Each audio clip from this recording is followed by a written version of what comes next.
राहुल, विक्की और अजय तीनों साथ में कॉलेज में पढ़ते थे। राहुल प्रॉपर दिल्ली से था और अजय और विक्की बाहर से पढ़ने आए थे। प्रॉपर दिल्ली के होने के कारण राहुल के पास स्कूटी भी थी। अब ये तीनों घूम रहे थे, तभी इनके दिमाग में ख्याल आता है विक्टोरिया हॉस्पिटल का।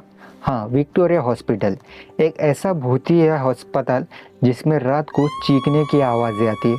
और इन्होंने इसके बारे में बहुत पहले सुना भी था उनके दादाजी से और आसपास के लोगों से कि इस अस्पताल में रात में आवाज़ें आती है एक लड़की की चिल्लाने की। दरअसल इसके पीछे की कहानी ये थी कि 20 साल पहले इस अस्पताल में एक लड़की की सुसाइड करने से मौत हो गई थी। अजीब बात यह है कि हॉस्पिटल में आके उसने सुसाइड कर दिया। अब इसका कोई रीज़न किसी को पता ही नहीं चला उसने क्यों सुसाइड किया हॉस्पिटल में आके। लेकिन उसके बाद इस हॉस्पिटल में कुछ अजीब चीज़ें होने लगी और अस्पताल काफ़ी पुराना हो चुका था, लगभग 60-70 साल पुराना। और इसकी वजह से कंस्ट्रक्शन लूज होने के कारण इस हॉस्पिटल को बैन कर दिया गया था, बंद कर दिया गया था। अब ये पिछले 10-12 साल से ऐसे ही बंद पड़ा था और रात में इस हॉस्पिटल से अजीब आवाज़ें आती थी। अब इसके बारे में किस्सा राहुल, अजय और विक्की ने सुना था। अब कॉलेज के लड़के हैं तो क्यूरियोसिटी तो मन में आएगी। तो और ये लोग भूतों को बिल्कुल भी नहीं मानते थे। इसकी वजह से उनको अंदर क्यूरियोसिटी जाग जाती है कि भाई चलो विक्टोरिया हॉस्पिटल की तरफ चलते हैं और क्या है, क्या सच में ऐसा होता है या फिर ये सिर्फ फालतू की रहे। और वो लोग विक्टोरिया हॉस्पिटल की तरफ बढ़ते हैं। विक्टोरिया हॉस्पिटल का रास्ता इस तरह था कि 5 किलोमीटर पार करने के बाद हाईवे लग जाता था, उसके पहले गली के रास्ते थे। अब ये लोग निकल जाते गली के रास्ते से हाईवे की तरफ, बीच में विक्टोरिया हॉस्पिटल पड़ता था। और जैसे ये लोग उस तरफ बढ़ते हैं तो राहुल गाड़ी चला रहा होता है और 1-2 किलोमीटर अंदर जा ही चुके होते तभी उनकी गाड़ी कीचड़ में फिसल के नीचे गिर जाते हैं। राहुल तो कहता है कि मेरा तो पूरा कंट्रोल था स्कूटी पे, फिर भी ये कैसे गिर गया। फिर अजय बताता है कि अबे चल हट, क्या कर रहा है भाई? मतलब गाड़ी चलाने नहीं आते तो क्यों लेते हैं यार तुम लोग? मैं चलाता हूँ, चल हट पीछे बैठ। फिर अजय स्कूटी चलाने लगता है। अब अजय आगे बैठता है, उसके बाद राहुल बैठता है, उसके पीछे विक्की बैठता है।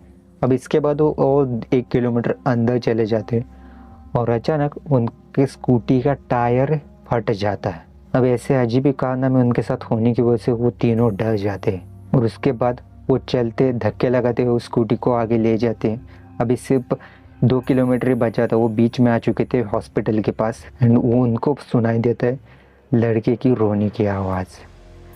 अब ये सुन के तो भाई सबके फट जाती है और सब डरने लगते हैं और किसी को थूक निकलने की भी हिम्मत नहीं होती, सारे पसीने से लथपथ।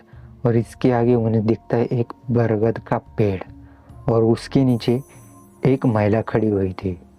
अब इतने सुनसान रास्तों पे ये महिला क्या कर रही, ये ऐसे ही डरते डरते उस महिला की तरफ बढ़ती है क्योंकि उसके बाद ही हाईवे लगना था और हाईवे से ये घर जाने वाले थे। और जैसे ही ये लोग बरगद के पेड़ के पास पहुंचते वहाँ पे वो औरत बोलती है, बेटा क्या तुम मुझे आगे तक छोड़ सकते हो? मैं अकेले यहाँ पे खड़ी हूँ और मेरा गांव इस हाईवे के उस पार है, क्या मैं भी तुम्हारे साथ चलूँ? और सारे लोग डरे हुए थे तो सब लोग हाँ बोल देते हैं और ये तीनों लोग आगे चलते हुए इनके पीछे वो औरत आ रही होती है और तीनों डरे पड़े हुए हैं, हाथ कांप रहे हैं, भाई को बोलने की हिम्मत नहीं हो रहा है एक दूसरे को। फिर भी वो चलते चलते हाईवे के पास पहुंच जाते हैं एंड जैसे ही वो पीछे मुड़ के देखते हैं तो वहाँ पे कोई भी नहीं होता। अब तो ये पूरे डर जाते हैं एंड गाड़ी पूरी वहाँ पे ही फेंक के हाईवे पे ही दौड़ने लगते हैं। और हाईवे पे लकीली इनको एक टैक्सी मिलती है जिससे अजय जो किराया का रूम लिया था पढ़ने के लिए वहाँ पे जाके सो जाते हैं।